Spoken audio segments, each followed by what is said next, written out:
여러분 안녕하십니까, 강시열 변호사입니다. 윤석열 전 대통령에 대해서 체포영장이 청구됐습니다. 내란 특검이 윤석열 전 대통령에 대해서 즉각적으로 체포영장을 청구했습니다. 이 내란 특검 말이죠, 조은석 특검이라는데 여기가 윤석열 대통령 천적이라는 말도 있고 아주 좀 저승사자라는 말도 있고, 그래서 저승사자에 따와가지고 조시니까 조승사자다 이런 말도 있습니다.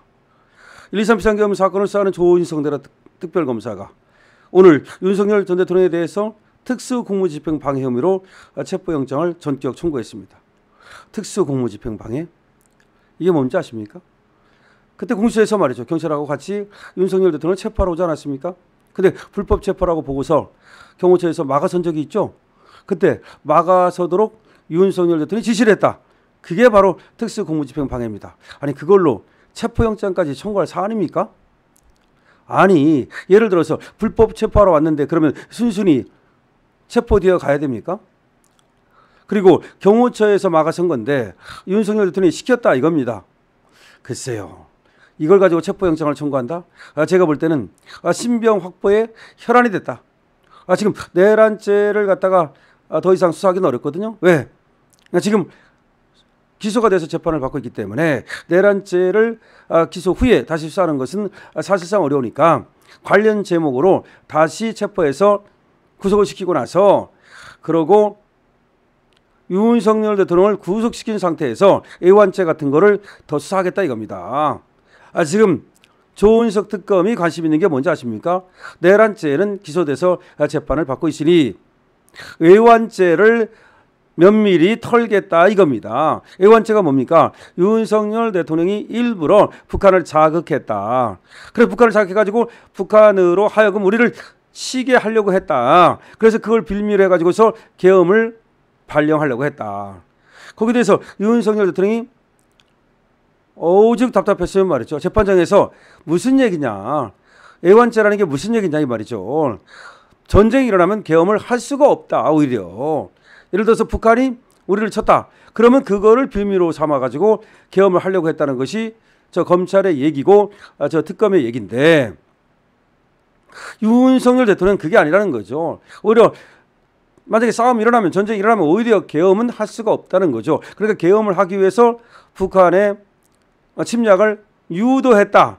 그런 거는 어불성설이다라고 얘기를 한 바 있습니다. 어쨌든 그럼에도 불구하고 윤석열 대통령을 수사하는 수사팀에서는 애완죄를 어떻게든지 걸어서 내란죄, 애완죄, 그다음에 특수공무집행 방해죄, 직권남용죄 등으로 윤석열 대통령을 영원히 가둬두겠다라고 하는 지금 그런 마술을 뻗치고 있는 겁니다.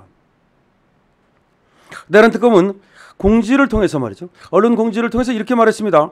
경찰의 출석 요구에 2회에 걸쳐 불응하고 특검이 수사를 개시한 6월 18일 이후인 19일에도 출석에 불응하면서 이후 소환에도 응하지 않을 의사를 명확히 밝힌 바 청구한다. 다시 말해서 경찰이 2회에 걸쳐 수사한다고 소환을 했지만 불응하고, 특검이 수사를 개시한 것이 6월 18일인데 그 다음에 19일에도 출석에 불응했다. 이후 소환에도 응하지 않을 의사를 명확히 밝혔다.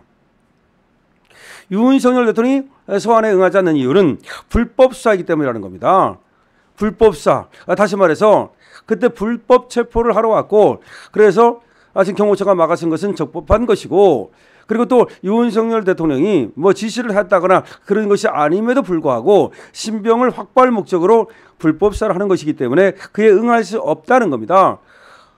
한 나라의 대통령을 지낸 사람으로서 저 불법 수사에 눈 감는다면, 그냥 불법 수사임에도 불구하고 아무 소리 없이 나간다면, 그럼 일반 국민들은 어떻게 되겠나, 우리나라의 법치주의가 어떻게 되겠나라고 하는 것이 윤석열 대통령이 출석하지 않는 이유입니다. 그런데 지금 특검이 출범한 지 며칠이 되었다고 바로 지금 특검이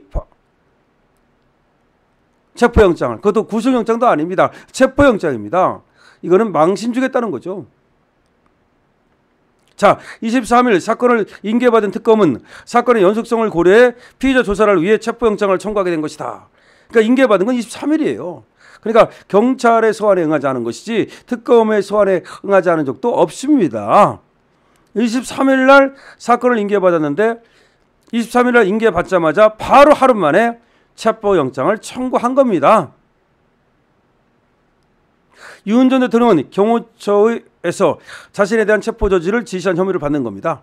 그러니까 경호처 사람들한테, 경호처장이라든지 그때는 대행이었지만 경호처장 대행이라든지 경호처 간부들한테 야, 나에 대한 체포를 저지해. 야,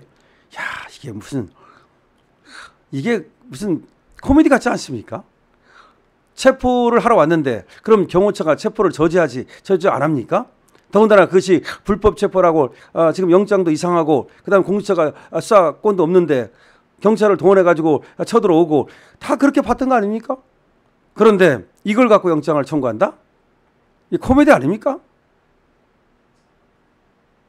자, 계엄 나흘 뒤인 지난해 12월 7일 경호처에 곽종근 전 육군 특전사령관, 이진우 전 수도방위사령관, 여인영 전 국군방첩사령관 등의 비화폰 관련 정보 삭제를 지시한 혐의도 있다. 그러니까 무슨 비화폰을 삭제하라 했다. 지난해 12월 7일 경호처에다가 곽종근 전 육군 특전사령관, 이진우 전 수도방위사령관, 여인영 전 국군방첩사령관 등의 비화폰 관련 정보 삭제를 지시한 혐의도 있다.